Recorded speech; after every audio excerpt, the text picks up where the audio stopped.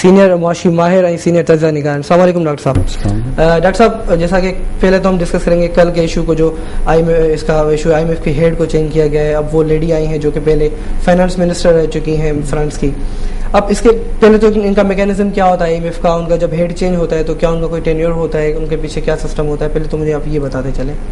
IMF جو ہے دیکھیں ایک تو جو ورلڈ کے 2 بریٹن ووڈ سسٹم کے تحت جو ادارے بنے تھے اس میں ایک ورلڈ بینک ہے اور ایک IMF ہے. صحیح. IMF جو ہے وہ بیسیکلی اس کا جو مین فنکشن ہے وہ جو ممبر کنٹریز ہیں اس کی آلموسٹ تمام کنٹریز اس کی ممبر ہیں, ان کے جو ٹریڈ میں اگر ڈیفیسٹ جا رہا ہے اور ان کو اس ڈیفیسٹ کی پیمنٹ میں ان کو پرابلم ہو رہی ہے تو ان کو ایک شارٹ ٹرم فائنانسنگ فیسلٹی, اس کا کور آبجیکٹیو یہ ہے کرنسی کو مینٹین رکھنا, ان کی کرنسی کی شارٹیج نہ ہو, تو اس کے لیے فنڈنگ کرتا ہے, فائنانسنگ کرتا ہے.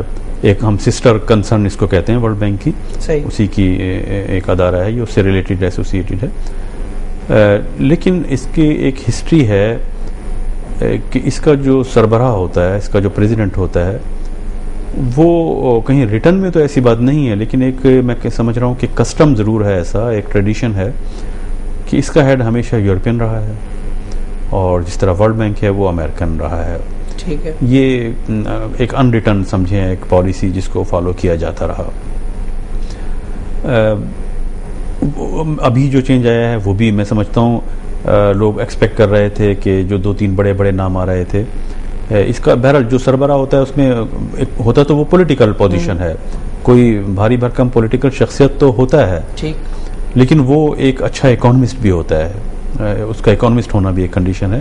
جتنے بھی لوگ آئے ہیں وہ اکانومسٹ تھے, مانیٹری اکانومسٹ تھے اور کسی کنٹری میں ان کی پاس پولیٹیکل پوزیشن بھی رہی.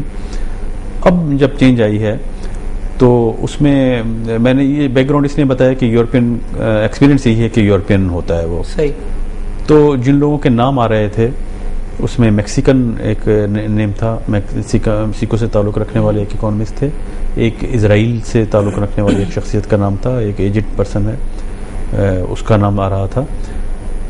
تو اگر ان میں سے کوئی آ جاتا تو مجھے یقیناً ایک بڑی تعجب کی بات ہوتی, ایک سرپرائز ہوتا کہ یہ ٹریڈیشن سے ہٹ کے ایک بات ہو رہی ہے. لیکن آخری ٹائم میں آخری لمحات میں کل فیصلہ ہوا تو پھر ایک یورپین ہی جو ہے وہی اس کا سربراہ, وہی ٹریڈیشن رہی. دوسرے اس فیصلے کو ایک اور وجہ سے بھی سپورٹ ملتی ہے کہ جو اس سے پہلے جو IMF کا سربراہ تھا اس کو جو فارغ کیا گیا اس کا ٹینور کمپلیٹ نہیں ہوا تھا, ایسی کوئی بات نہیں تھی. یہی ایک امپورٹنٹ چیز ہے جو کہ یہاں پہ لے کے ساری ہے. جی, وہ ٹینور کمپلیٹ اس نے نہیں کیا تھا, اس پر کچھ کرمنل چارجز تھے, ٹھیک, غیر اخلاقی حرکات میں ملوث ہونے کے, جو اس پر وہ چارجز تھے امریکن سسٹم میں.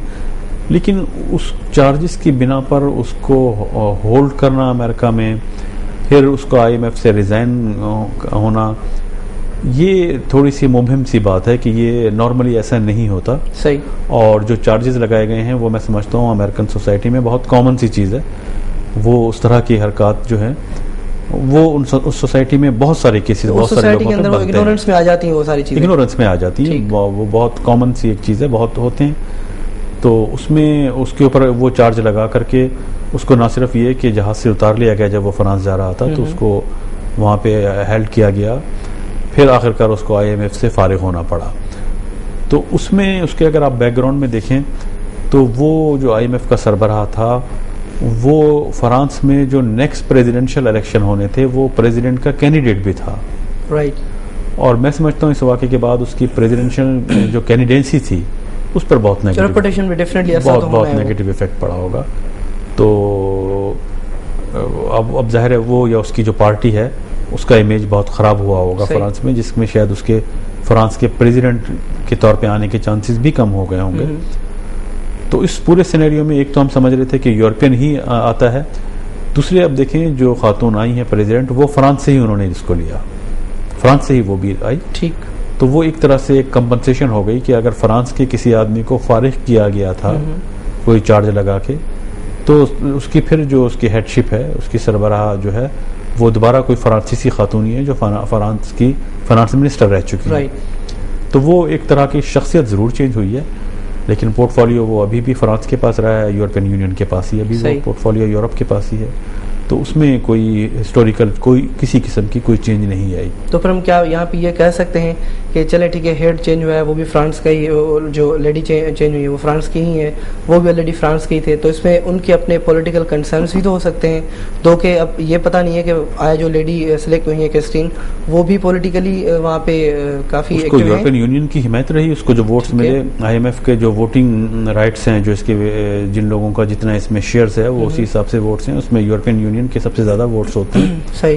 تو یورپین یونین کے تمام ووٹ اس کو آئے ہیں, اور اس کے علاوہ جو بڑی ایمرجنگ اکانومی ہے جن میں برازیل, چائنا ہے, چائنا اور برازیل کا ووٹ بھی اس خاتون کو کاسٹ ہوا ہے.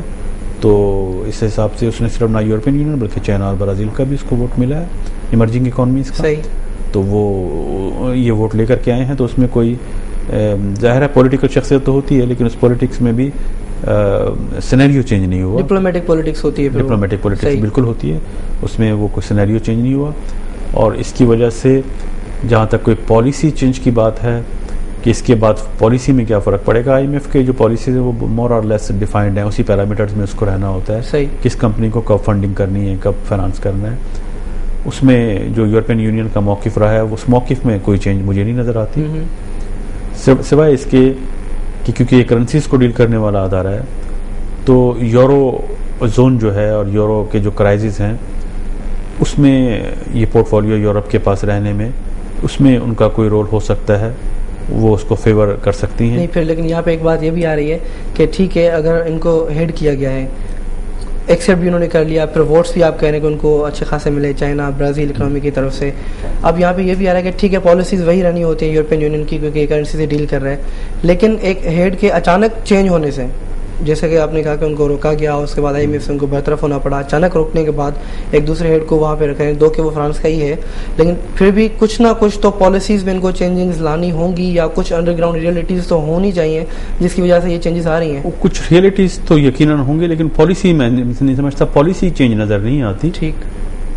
لیکن اس میں یہ ہو سکتا ہے کہ کیونکہ امریکہ کا ووٹ اس کو نہیں ملا, انڈیا کا ووٹ نہیں ملا جتنے والے جو خاتون آئی ہیں, تو ان کنٹریز کی طرف ان کے ٹینٹ نہیں ہوگا, انکلینیشن نہیں ہوگا. وہ ایک ہے, لیکن مور اور لیس ان کا بورڈ ہوتا ہے, ان کو اسی پیرامیٹرز میں کام کرنا ہے, اور کرنسی کے جو کرائسس ہیں بہرحال اس ادارے کا کام ہے اس کو مینیج کرنا. جبکہ خود یورپین کرنسیز جو ہیں وہ اسٹرانگ ہوئی ہیں, یورو اسٹرانگ ہوا ہے, لیکن جو دوسری کرنسیز ہیں وہ بھی آئی ایم ایف کی اس میں آتی ہیں, ان کو سپورٹ کرنا. تو وہ کس طرح سے اس کو سپورٹ. اس میں پاکستان کا کوئی رول رہا؟ پاکستان کا یہ پوزیشن نہیں ہے اس کے پاس. پاکستان کے پاس جو ووٹنگ رائٹ ہے, پاکستان کے پاس بہت ڈیسیمل پارٹ ہے اس کا. صحیح. تو جو میجر رائٹس ہیں, جو میجر اس کے شیئر ہولڈرز ہیں, پاکستان ممبر کنٹری ہے, لیکن پاکستان کے ووٹنگ رائٹس جو ہے وہ نیگلیجیبل ہوتے ہیں. تو اس وجہ سے اس کا پاکستان کا کوئی اس میں خاص رول نہیں تھا اس کی سلیکشن میں. لیکن پاکستان کا بہرحال آئی ایم ایف سے جن کنٹریز کو ضرورت پڑتی رہی ہے فنڈنگ کی, پاکستان ان میں ٹاپ کنٹریز میں آتا ہے. ڈیفینیٹلی. تو پاکستان کو ظاہر ہے آئی ایم ایف سے بہت مرتبہ ہم ابھی بھی ہماری جو آخری جو ڈیل آج کل چل رہی ہے وہ اسٹک ہوئی ہوئی ہے, وہ ابھی فائنلائز نہیں. ہاں, انہوں نے کہا کہ لاسٹ فگرس آ جائیں, لاسٹ نمبرس آ جائیں, 2 کے بجٹ سے پہلے ڈیسائیڈ ہوا تھا کہ ہم اس ٹرانچ کو ریلیز کر دیں گے. لیکن اب ان کا جو بیان جو لاسٹ ویک میں نے پڑھا تھا وہ یہ تھا کہ جب تک آپ کے نمبرس فائنل سامنے نہیں آ جاتے, 2 کے ہم نے نمبرس پرووائڈ کر دیے ہیں, ہمارا بجٹ فائنلائز ہو چکا ہے, لیکن اب اور کیا فائنلائز ہونا ہے کہ وہ ٹرانچ ریلیز ہونے میں ٹائم لگ رہا ہے. ایک بات تو یہ, دوسری بات یہ کہ اب ہیڈ چینج ہونے کے بعد کیا اس میں تھوڑی چینجز نہیں آ سکتی؟ نہیں, اس میں دیکھیں چینجز ہیڈ چینج ہونے کے بعد وہ اے الون تو پالیسی نہیں بنائے گا, ٹھیک, لیکن وہ بہرحال یہ ہے کہ اس کی بہت پاورفل شخصیت وہ اس لحاظ سے ہے کہ وہ جو بورڈ پالیسی بنائے گا اس کو وہ بریفنگ دے سکتا ہے. اور اس میں ہمیں دیکھیں اگنور نہیں کرنا چاہیے کہ اس وقت ہمارے ہاں جو 2 شخصیات ہیں, ایک فائنانس منسٹر اور سب سے امپورٹنٹ جو پلاننگ کمیشن کے جو ڈپٹی چیئرمین ہیں صحیح, ندیم الحق صاحب, وہ آئی ایم ایف میں رہے ہیں خود بھی. ٹھیک, وہ خود بھی آئی ایم ایف سے میں پاکستان آنے سے پہلے آئی ایم ایف کے اسٹاف میں شامل تھے. تو آئی ایم ایف سے ڈیل کرتے میں پاکستان کو پرابلم کیوں آ رہی ہے یہ بھی ایک کویشچن مارک ہے, اگرچہ اس کے جو دوسری کنٹریز ہیں جن میں یونائٹڈ اسٹیٹس بھی ہے وہ ڈیسائیڈ کرتے وقت اس کا بھی ووٹ ہوتا ہے اور اس کے کافی ووٹس ہیں, اس کے شیئر اس میں زیادہ ہیں. یہاں پہ جو ریزن وہ دے رہے تھے کہ نیچے جب میں نے اسٹیٹمنٹ یہ پڑھ کے پورا کیا تو نیچے اسٹیٹمنٹ یہ بھی تھی کہ لاسٹ کچھ ایئرس میں یا جب بھی ہم نے ڈیل پاکستان کو جب بھی ہم نے ٹرانچ دی ہے پاکستان کو ڈیل کرنے کے بعد تو اکثر پرابلمس آتی رہی ہیں, اور ایسی چیزیں جو کہ ہم ان کو کہتے ہیں کہ آپ امپلیمنٹ کریں, ان پہ کافی سارا پرابلم رہا ہے امپلیمنٹ نہ کرنے میں, وہ نہیں کر پاتے اور اس وجہ سے یہ ٹرانچ بھی رکی ہوئی ہے جب تک فائنل نمبرس نہیں آئے. ایسا ہی ہوا ہے, ایسا ہوتا رہا ہے, لیکن مسئلہ یہ ہے کہ 2 اسٹیجز ہوتی ہیں. جب کوئی ٹرانچ آ رہی ہے تو اس سے پہلے ایک نیگوسیشن ہوتی ہے اور ایک ایگریمنٹ ہوتا ہے. وہاں اس اسٹیج پہ ہمارے ہاں سے میں سمجھتا ہوں بڑی غلطیاں ہوتی رہی ہیں, اور وہ غلطیاں یہ تھی کہ اس وقت وہ ایک موقع ہوتا ہے جس پر ٹاک کرنی چاہیے اور ان کو بتانا چاہیے کہ یہ پاسبل نہیں ہے, یہ پاسبل ہے. جی ایس ٹی لگانا ہے, ایگریکلچر پر ٹیکس ہے, یہ آپ بتائیں کہ نہیں لگا سکتے اور کہاں لگا سکتے ہیں. لیکن اس اسٹیج پہ اگر کوئی کمٹمنٹ کر لی جائے اور بعد میں وہ پوری نہ کی جائے, اگر ہم نہیں لگا سکتے ہمیں بتانا چاہیے کہ ہم یہ نہیں کر سکتے, لیکن اس کے بدلے ہم یہ ایک اسٹیپ لے لیں, بتایا جائے. اس کو ایڈمٹ کر لینا ٹرانچ کے وقت اور بعد میں اس کو فلفل نہ کرنا, وہ ایک پرابلم وہ ایک ریکارڈ پہ ہے, وہ ایک سیریس ایشو رہا ہے ہمارے یہاں. اب 30 جون کا ٹائم دیا, ویل وہ بھی دیکھیں گے کیا ہوتا ہے. پروگرام میں ٹائم ہوا ہے بریک کا, بریک کے بعد یہ بھی ڈسکس کریں گے کہ جو گریک میں ابھی چل رہے ہیں, یورپین یونین میں ڈیٹ کرائسس آئے, امریکہ نے جو بیان دیا ڈیٹ کرائسس کا, اس پہ تھوڑا سا بات کریں گے. پھر اس کا ایشو یا اس کا جو کنسرن پاکستان سے وہ, اور ڈیفینیٹلی اس کا افیکٹ کیا ہونا ہے پاکستان پہ. ناظرین پروگرام کا سیریس ڈسکشن آئے کرنٹ ایشوز سے متا ٹائم تے بریک جو اساں کر رہے جو